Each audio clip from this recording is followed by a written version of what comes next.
The Summer Games Minute, brought to you by Mass Mutual.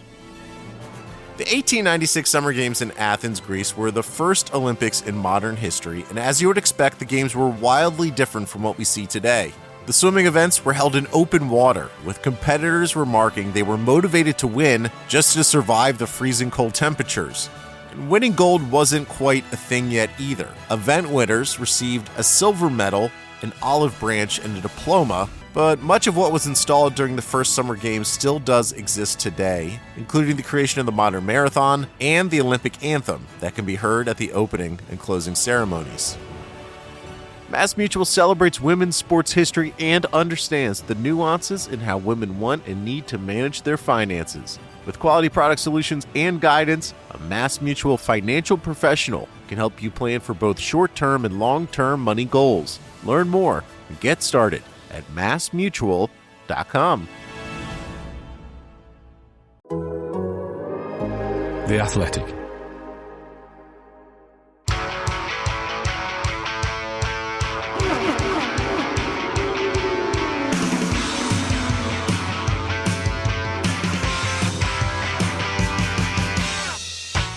Hello and welcome to the Race IndyCar Podcast, a brilliant Toronto weekend to review on this episode. Colton Herta ended a victory streak that extended back to May 2022 at the Indianapolis GP with his victory here in Toronto. A lights to flag from pole position, topped pretty much every single session, although he did point out that he didn't top his group in qualifying.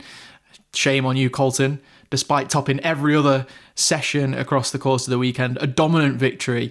The big story of the weekend though, Theo Pourchaire drafted in by McLaren, having been given a contract in May till the end of the season to race for the team, but was then dropped at the Laguna Seca round in favour of Nolan Siegel, but called up again after Alexander Rossi broke his thumb in the first practice.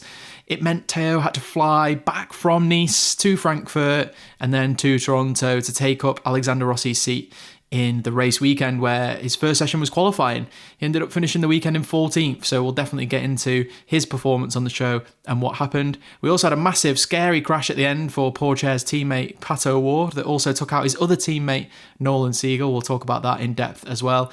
And also, it seemed every single one of Alex Palou's championship rivals seemed to have an issue or fell by the wayside during this race, including a high-profile Penske to Penske crash, the teammates taking each other out of contention. So we'll definitely get into Alex Palou's chances of championship more as well. No J.R. Hildebrand on the show this week, so I've drafted in someone who talks maybe even more than he does. Kevin Lee from NBC, you will have heard him on the lead commentary role in the past few races.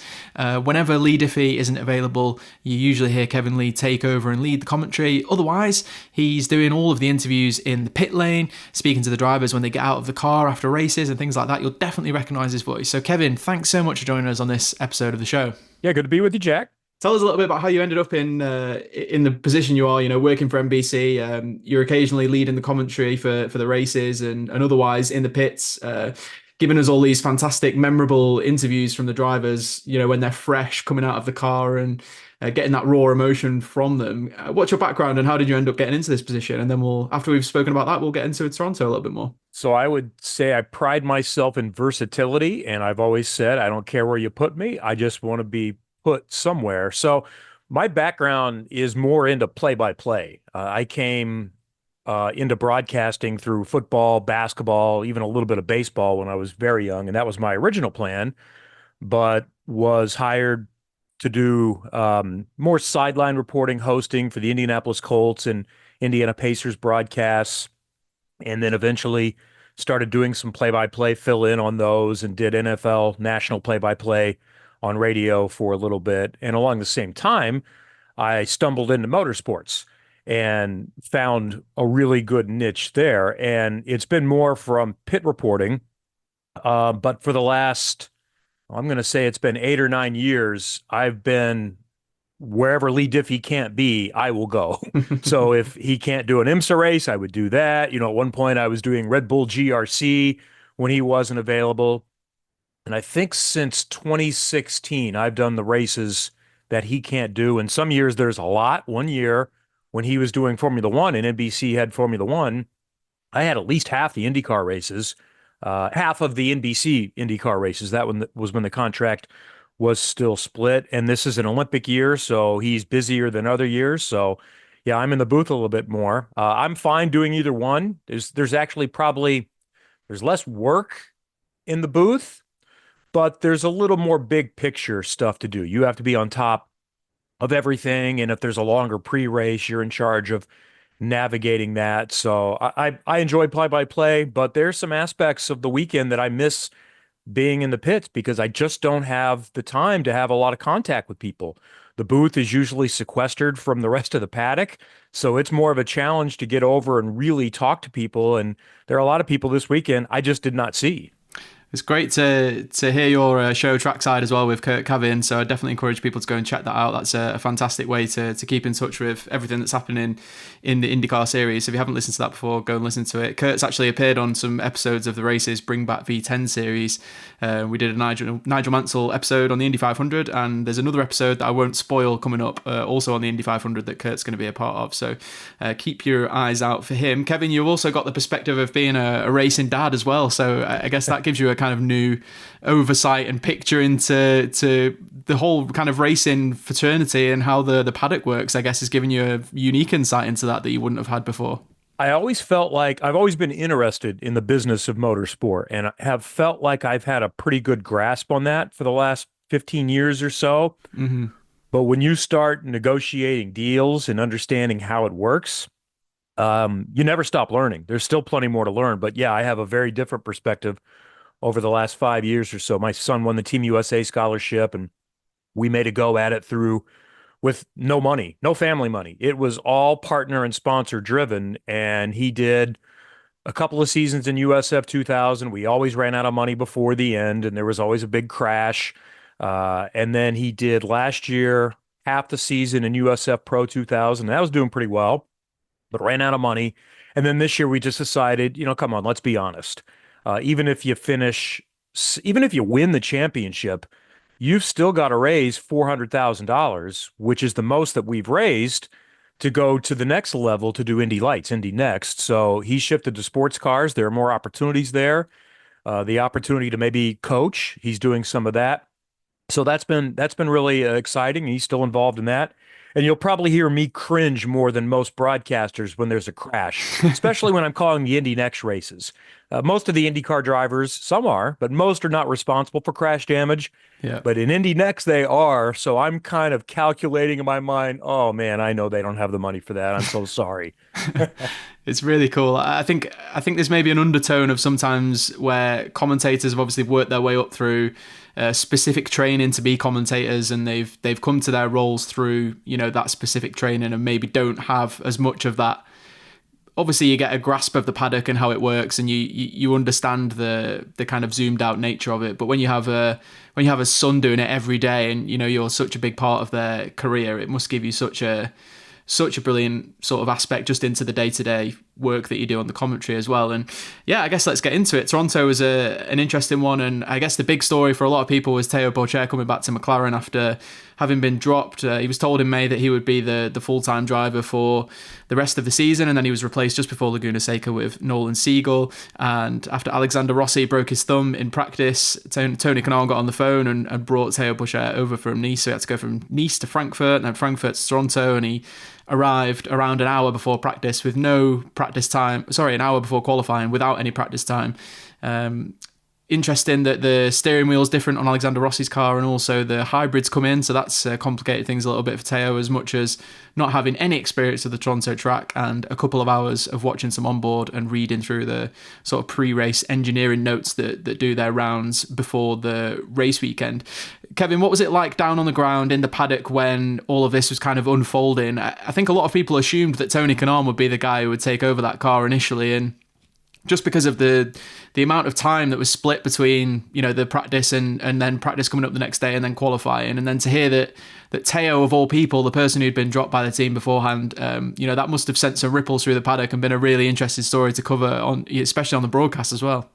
So we had a fear almost immediately that it might be tough for Rossi to finish the weekend, and my first thought was Pourchaire, but I didn't know he had gone back to France because as recently as a few days ago, he was still in the States. So that seemed to be simple plug and play because I believe he's still getting paid. He's under contract, so that's free. He's driven their car, so that's a huge advantage. And then when we heard he's in France, I thought, well, that seems like a lot of logistical hoops to do.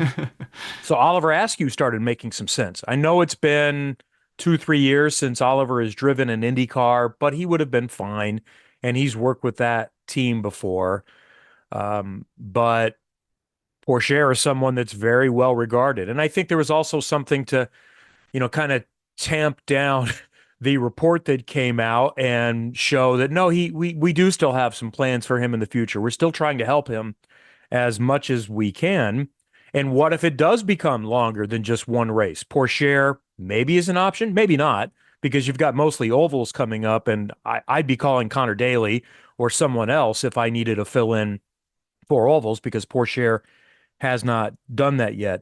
I don't know that Kanaan was an option to race. That was also part of my mind too. If they just wanted to score points, because I know that was an option when they were struggling to negotiate with Sauber, I think, and Pourchaire to get things done before Long Beach, that at one point Kanaan was just going to start and park. And I've talked to Tony. He has no interest in doing a road or a street course. That's not going to go well. No matter how fit he is, he's not done that in a long time.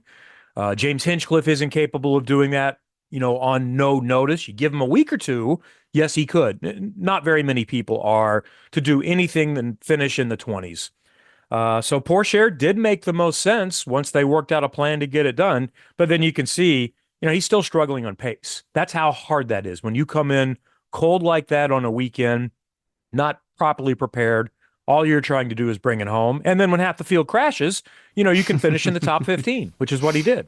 Yeah, he finished 14th, and I guess one car behind him, Toby Sowery, he'd overtaken in that last stint. So everybody else behind that were not on the lead lap or not finishing the race. So yeah, I guess in that sense, probably not the most spectacular performance from Theo Pourchaire, but to turn up as he did without any preparation and to be able to just keep the car on the road and keep it mostly out of trouble was pretty impressive. I think most people in the paddock would agree with that and share those thoughts. It was definitely an interesting story from start to finish that, we were wondering how he was going to get there, and then it was he going to get to qualifying in time, and then, how he was going to do in qualifying. I definitely think he's, done a decent job over the course of the weekend. So that was really interesting to see how he got on, and also a bit of a litmus test, I guess, for just what it can be like for an experienced driver who is the reigning F2 champion to come in without any sort of preparation and see how they get on, kind of dropped into it.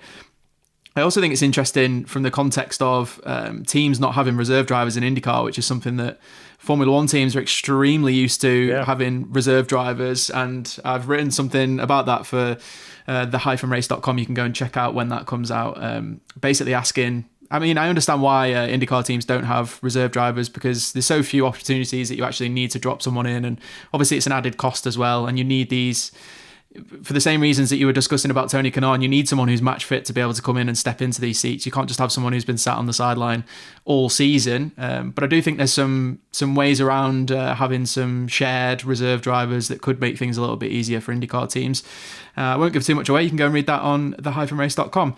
Kevin, we had that same conversation amongst ourselves. I'm really surprised that the bigger teams don't have someone, even if it's an Indy Next driver. And I think you would use them the same way Formula One teams do. Yes, they're probably never going to get to drive all season.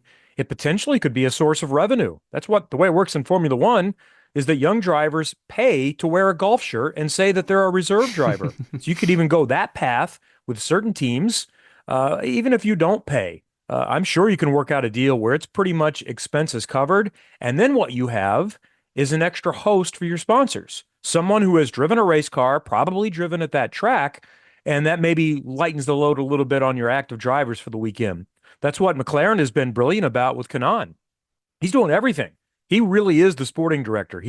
At one point, I thought this was more of a commercial job, that he was there just to hang out with sponsors. That's not it, but he is still doing that. He's still doing a lot of that. And then he's obviously very much involved with the driver relationships, and more so this year, just trying to find reserve drivers. So yeah, I got to see it coming. Maybe Andretti had that, because Louis Foster was there, who's a really well-regarded Indy next driver. He was there in the stand. I suspect he might have been their reserve driver. You can get quite deep into this, but I guess as well, you've seen Formula One has created this model now recently where they share a reserve driver across a weekend as well. So you'll get 4 or 5 teams who buy in and share one driver, so that if there is something that goes wrong, the 4 or 5 drivers obviously share that one driver and have access to it. I think that could work in a Chevrolet Honda capacity. Or, you could have a Chevrolet official reserve driver and a Honda official reserve driver that everybody kind of puts money into. Obviously, that brings other problems like teams not wanting to give data away and have drivers who aren't necessarily part of their fold coming in and learning their secrets. But I think there's so much moving around in the IndyCar paddock these days, year to year, that there's very few secrets between teams these days. So it's an interesting one. It's definitely something that I think, based on the fact that there's basically 2 races per year at the moment, across the last 5 years anyway, there's been 2 races per year where somebody has needed a reserve driver, which is quite a high proportion compared to other championships out there as well even. So to me, a reserve driver makes perfect sense. Luckily, we won't need any reserve drivers for, hopefully, any of the people who were involved in the crash late on in the race in Toronto there. That must have been a terrifying one to call, Kevin. We had Pato O'Ward spin on his own at turn 1, and then quite a few cars came through and collected him. Santino Ferrucci went airborne, and we also had even or just as much scary, Nolan Siegel ploughing into the front of Pato O'Ward's car, and that can be quite dangerous for the legs and ankles there. So it was really good to see that none of those drivers were hurt. You mentioned it earlier, you have a different perspective now that your son's raced, on seeing these accidents. But I think the takeaway there was just, time and again we get these, these current IndyCars tested for significant crashes like that, and they seem to come out on top all the time. We saw pictures of the aero screen afterwards with Ferrucci as well. It must be nice to report on a series that takes safety so seriously, and to see all the drivers walk away from a crash like that when you have that extra perspective that you were talking about earlier. It is amazing the advances that they've made. So that's credit to IndyCar, it's credit to Dallara, it's credit to all of the different suppliers and the people figuring that out, that, we never want to consider them routine or take anything for granted, because you're still holding your breath for a few seconds. I love having the radio access, and when the drivers actually do jump on the button before they disgustingly pull out the steering wheel or try to get out. But, we heard within 5 seconds that Ferrucci was okay. Open wheel cars, when they hit another wheel, they're just subject to launch, and you always worry when someone gets up in the fence. And luckily it was wheels down, the bottom part down in that circumstance. But that's what the aero screen has done. If he had gone the other way, you feel a lot better about the outcome than you would have 5 years ago. We love talking stats here at The Athletic. Here's one that's super simple to remember. Discover automatically doubles the cash back you've earned on your credit card at the end of your first year with Cash Back Match. That means with Discover, you could turn $150 cash back to $300. That's right. You could put it towards some memorabilia you've had your eye on, or treat yourself to a premium sports network. You earn, and Discover doubles. See terms at discover.com/credit card.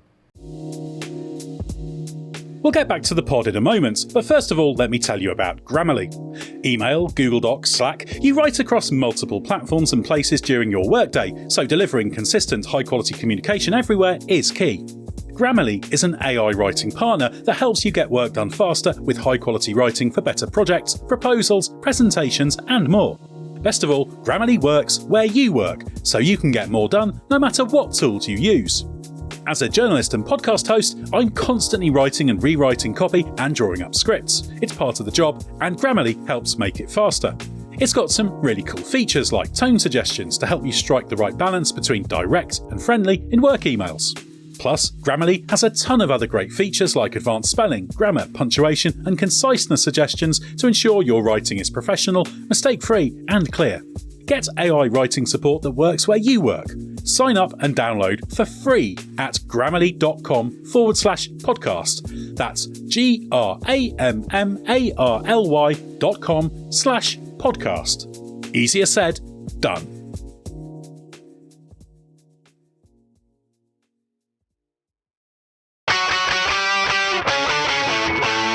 Yeah, so as I said, everyone was cleared and released after that incident, so that was great to see. There was a bit of angst from McLaren about how quickly the caution came out after that incident. A little bit of complaining from Pato O'Ward and Gavin Ward as well, so it'll be interesting to see how far they push that and if IndyCar makes any sort of comment or comes out with anything regarding that, any sort of investigation or anything like that about that incident. We'll keep an eye on that on future episodes. Kevin, I wanted to ask you about Colton Herta because it's been a difficult run for him. And I don't want to keep pushing this sort of extra perspective that you have with your son, but the luck element of this is really interesting to me because I feel like you see a driver like Colton Herta who doesn't win since May 2022, and you start to ask questions about are they good enough to fight for championships? Are they really that top level elite driver? When you're behind the scenes, like you have been with your son, you see so many of these things that are happening behind the scenes that other people don't see, things that are going wrong within the team or that aren't necessarily talked about by the driver because obviously they don't want to throw their team under the bus, or maybe it's just reliability issues that people don't want to discuss for supplier reasons or all these kind of things that you see from behind the scenes. And I think once you do get into that situation where you're working with someone as closely as you have with Jackson, it's like you really see this kind of different aspect of racing, and it's that from the outside fans can be very, very cruel and very demanding and very expectant of drivers, and if they're not performing to the level that they think they should be doing, then they kind of get written off or they're not as good as what people thought they were before or something like that. I think with Colton, I don't really think anyone's particularly lost faith in how good he is because he's his CV works for itself, doesn't it? We've seen how many wins he has, how many poles he has, and how good he can be in races.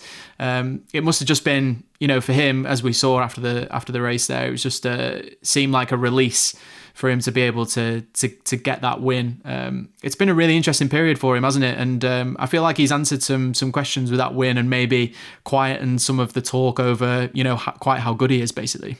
I am curious to see how the finish of this season goes because they were good and fast on the short oval at Iowa, and that's what we have, although Nashville's a different dynamic. It's a bit of a super speedway, and it's on concrete. But I don't know that I would count him out of the championship because sometimes when you break through like that, it's certainly not his first win, but it's his first in a little while, and maybe he gets on a little roll. It's going to be tough sledding to get past the people ahead of him. But to your point, what Colton has is very difficult to acquire. He's fast. That's the hardest thing. That's where you start with is someone fast. If they crash too much, maybe we can work through that. Or if they make the wrong decisions or don't have the aggressive gene as much, maybe we can make that better. But it's hard to simply find pure speed. You can find that in a little bit, but that's what he has. And, you have a good point about you have to go back through each race. And I was talking to a racing dad, an IndyCar racing dad this weekend for a driver that's, statistically had a really rough season, not a great season. And then he just kind of went through each race because when somebody's 18th, you just don't notice things. And almost every weekend, something has happened that's legitimate that didn't keep them from winning, but there would have been a lot more top 10s, a couple of top 5s. And that's the same thing with Colton. I know he's had, I'd say, 3 or 4 where, he's made a mistake. Nashville comes to mind. There, Indy 500 this year. There are circumstances like that. But then Iowa, that's just bad luck. There are others like that. So Colton is fine.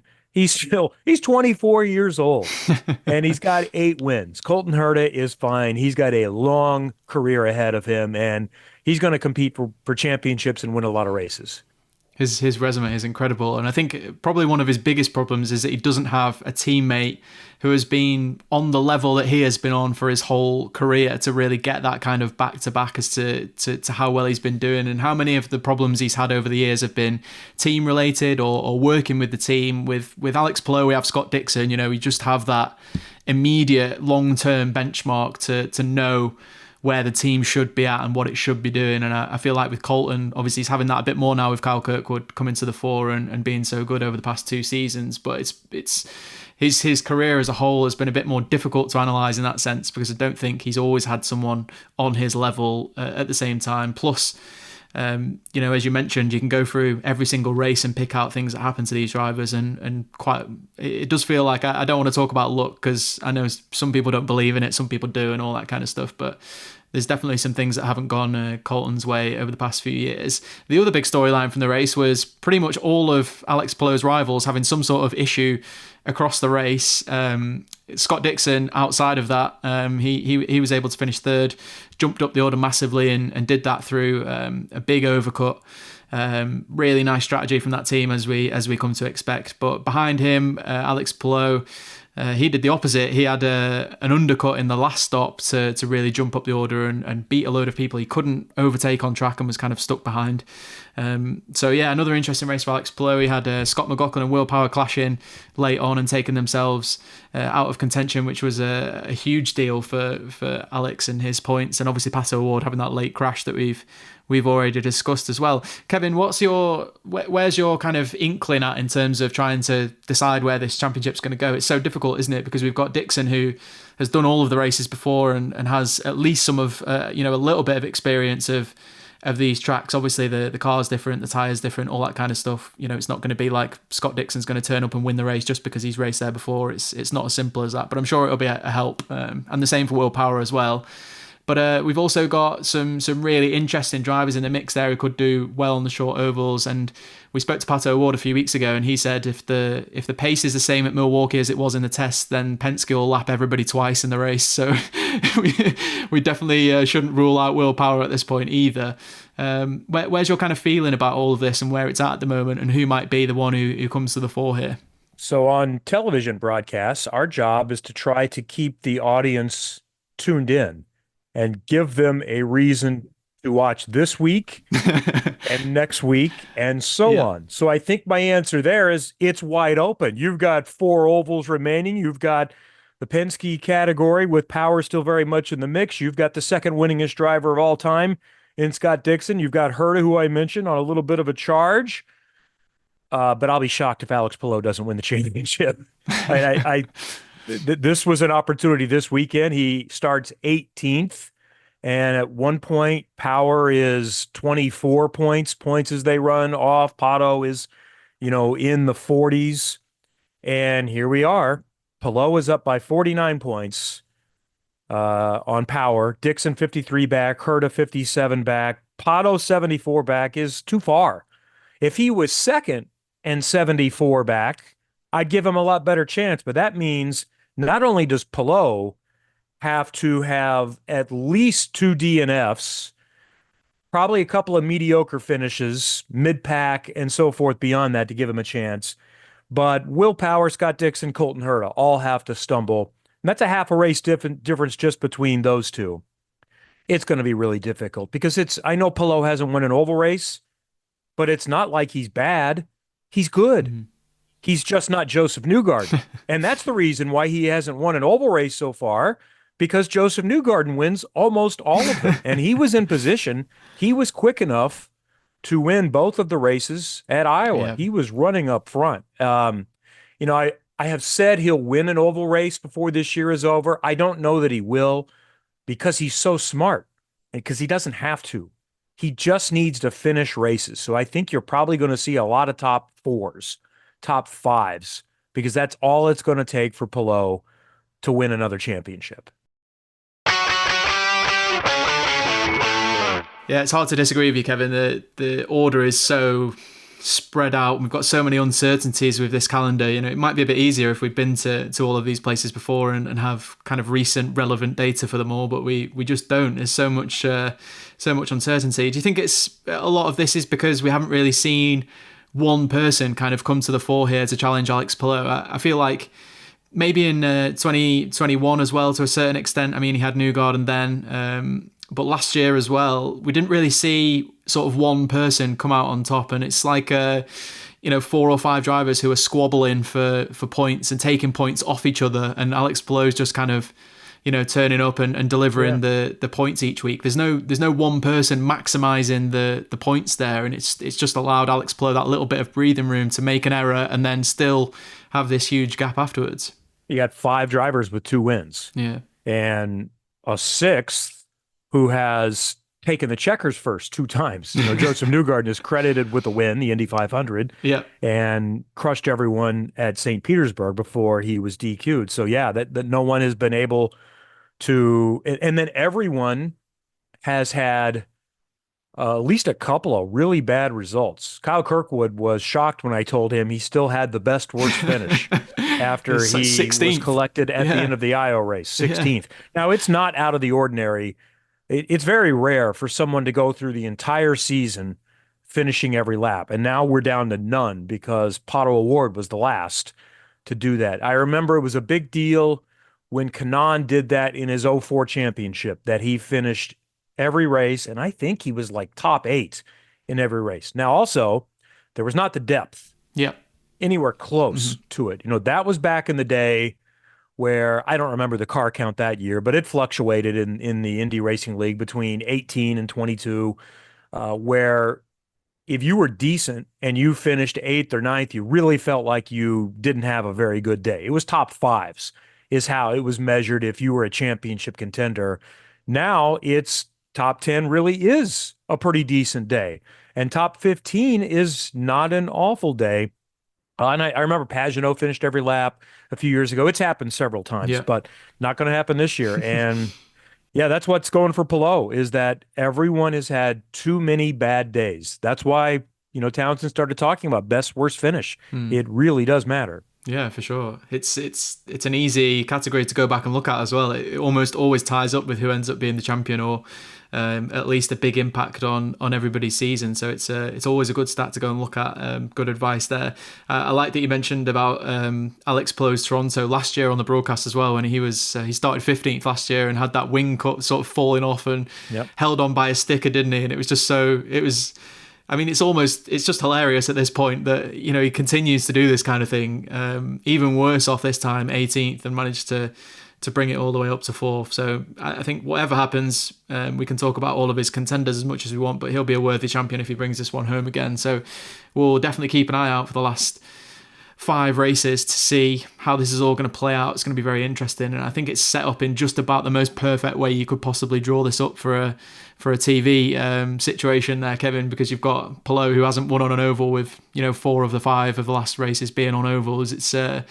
It's almost like someone's drawn this up to give him the least amount of chance out of these past last 5 races to do it. But as you rightly pointed out, he's quite often sort of underestimated and underrated when it comes to his oval performances, and there's definitely no weakness in his game across the course of a season, that's for sure. We also had this weekend, Kevin, the kind of final trifecta of tests for the hybrid unit. We've had it on a road course, we've had it on an oval, and we've also had it now on a street course as well. I'm interested to hear, A, how you feel it's impacted things, but also B, just from a broadcasting point of view, it's been quite, an interesting thing to introduce in the midway through the season, something interesting for you guys to talk about. Maybe a little bit difficult to explain sometimes from a broadcast perspective if you aren't kind of showing the steering wheel and kind of showing the kind of explainer videos and stuff like that every sort of 5 minutes, and no one would want you to do that. But yeah, I'm kind of interested in the kind of trials and tribulations of trying to kind of get this new technology over to the audience, and how that's kind of gone for you, really. We all like shiny things. We like lights. We like new things to talk about. So that's been fun. I know one of the things we are hoping to have available to share, because what I think we're missing is how much energy is available per lap. Because it really doesn't matter what their charge is, because they could be 100% charged. Yes. And once they have used the 305 kilojoules or whatever it is, which is the equivalent to, 7 or 8, 9 seconds. We think it's 2 pushes of about 4 seconds each on a road or a street course. Once you've used that up, and if we didn't see that they've already used that, starting the lap, they may have 100%. We're wondering, why aren't they using it here on this little short straightaway? That would be why. So I believe that is being efforted for us to show that, because I think that's the most significant thing. How many kilojoules are left? And that's getting a little bit in the weeds there. But, I think especially on the Peacock shows, the USA shows, that's more of a hardcore audience. Big picture, I think it's gone great. I think we all feared there would be calamity. And obviously it's far less than ideal. And we'd be talking about a different circumstance had Scott Dixon raced at Mid-Ohio and done his traditional top 5, and all of a sudden, what's the math? Is he 30 points out? He's certainly close at that point. Maybe he even has something to win that race. So, and from what I understand there, they tried something that they hadn't tried before. So yes, it's a hybrid issue, but they did something different, not illegal, not anywhere close to illegal, but just tried something that I don't know that had been tested and just kind of assumed it would work because it makes sense that it would work. And I assume it does work doing that now, but it didn't then. And that's why that failed, and they figured that out. I think Rosenquist, that's what his issue was that put him out. So I think we've had maybe one in each of the races. You're always going to have one mechanical or more in every race. So it doesn't seem to be any different than other things. It does add a new element. That's one more thing that can go wrong, but all is good. And the competition, I don't know that it impacts it much. We didn't really expect it to. This is, frankly, a marketing exercise. This is to be relevant to the automotive industry. You need people to pay for racing, and the automakers can do that, and they are demanding that you are relevant to the types of cars that they are trying to sell. And hybrid is, I think, much more relevant than electric. Most of us are afraid to buy an electric car. I have no interest in the potential of being stranded. Hybrid, yeah, you can sell me on that. And then maybe we get to electric at some point, but we're not anywhere close to that. And that's why this makes a lot of sense. And hopefully, if not keeping the current partners interested, maybe it's a way to get an extra manufacturer down the road. And as it becomes more stable, then I think you can have it impact the competition a little bit because they're going to ramp up the power in this as we move forward. I do think it helped Will Power win Iowa. I think he used it more than others, and that helped him save fuel. That's why he went longer than everyone else in the second race at Iowa. So the smart people are finding a way to make a slight advantage with it. And then you're talking about series where, hundredths of a second can matter. It matters in qualifying, and the people who are using it the best are getting an advantage out of it. I think as time wears on here, we're going to start to hear a little bit more about how it's being used in perhaps ways that the teams and drivers don't want us to know, as that kind of information seeps out a little bit and we start to get a fuller picture of kind of some of the things that are going on behind the scenes. But yeah, I think you've done a great job considering it's been kind of dropped on you, halfway through the season in the same way that it has been on the teams and the drivers. It's been a learning curve for you as well, I'm sure, on the broadcast side as well. So it's been really well received, I think, generally. And as you said, as long as you kind of take it as the marketing exercise that it's supposed to be, then it's an interesting aspect that changes the racing a little bit. And I definitely think it's if it's not necessarily boosted the racing in the sense that we've not seen anyone, take a 40-second win because they've found an amazing way to use the hybrid.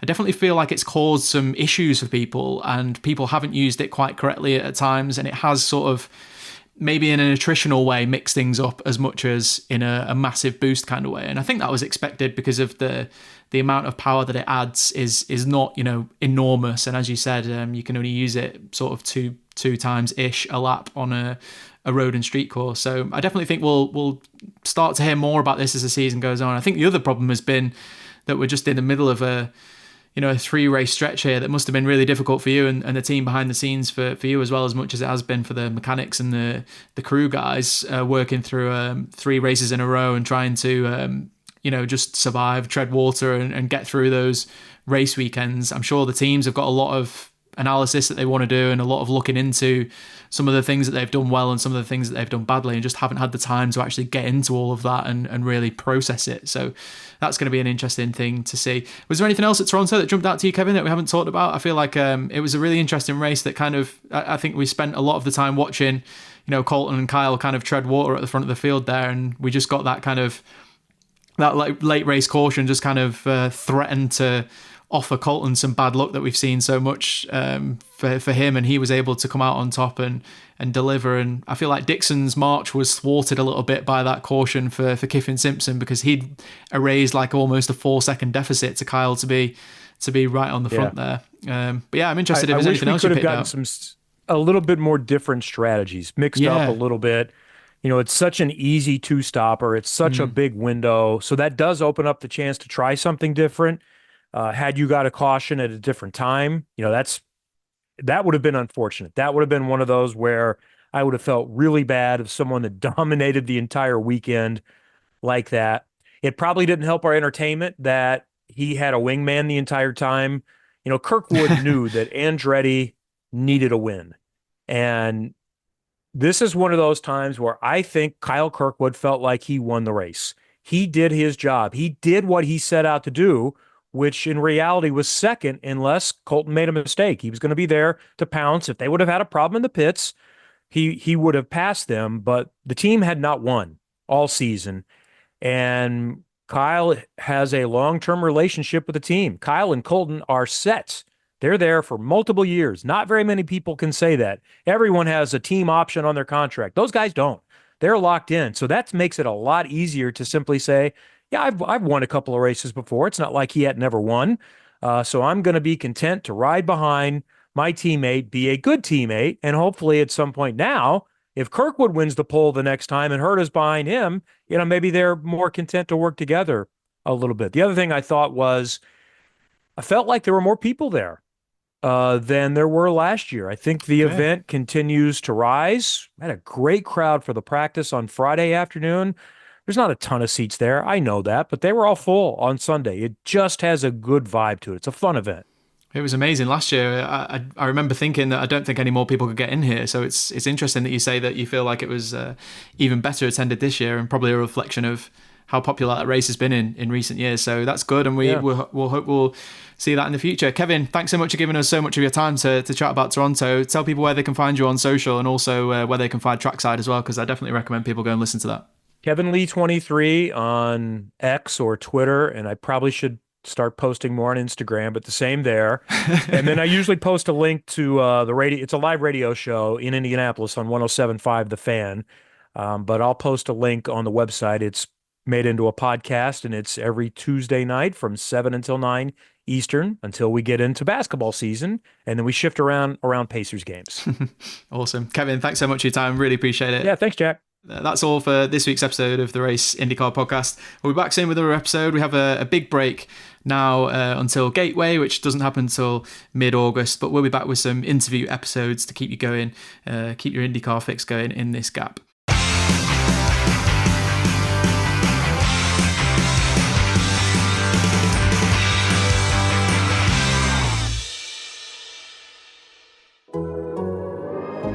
The Athletic.